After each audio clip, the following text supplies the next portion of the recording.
আচ্ছা ভাই, কিছু মনে করবেন না, কক্সবাজারের ট্রেনটা কখন আসবে একটু বলতে পারেন? আমরা ট্যুরে যাব তো। ভাই আমি তো ঢাকা শহরে নতুন আসছি, আমি তো ট্রেন সম্পর্কে ভালোভাবে জানি না। তার চেয়ে ভালো ওইখানে স্টেশন মাস্টার আছে, তাকে গিয়ে জিজ্ঞাসা করেন। আচ্ছা ঠিক আছে ভাই, আপনাকে অনেক ধন্যবাদ। আচ্ছা ঠিক আছে ভাই। আরে লোকটা কই? আমার ফোনটাও তো তার কাছে, লোকটাকে দেখতে পাচ্ছি না কোথাও। এখন লোকটাকে কোথায় খুঁজি? আল্লাহ, ফোনের ভিতর তো আমার সব ডকুমেন্টস লোকেশন ছিল। আল্লাহ, এখন আমি লোকটাকে কোথায় খুঁজবো? কোথাও তো দেখতেছি না।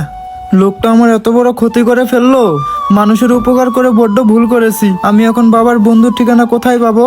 আর জীবনে বেঁচে থাকতে আমি কখনো কখনো কাউকে উপকার করব না। আমি কি অপরাধ করেছিলাম লোকটা আমার এত বড় ক্ষতি করলো?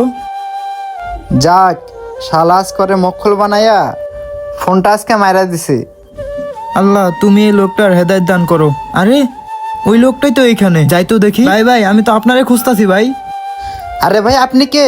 ভাই আপনি জানেন আপনার জন্য আমি ট্রেনটা মিস করছি। ভাই আপনি কোথায় হারিয়ে গেছিলেন? আপনার কত জায়গায় খুঁজলাম, কোথাও পাইলাম না। আরে ভাই, কে আপনি আর কিসের ফোন? আপনাকে তো চিনলাম না আমি। হ্যাঁ হ্যালো। মানে? ও ভাই, এই যে ভাই, আপনি এত কথা বলতেছেন কেন? দেখতেছেন না ফোনে কথা বলতেছি। হ্যাঁ বলো। ও ভাই, আপনি এটা কি বলতাছেন? ফোনটা একটু রাখো তো, তোমার সাথে একটু পরে কথা বলতেছি। ভাই, ও ভাই, আপনি যে আধা ঘন্টা আগে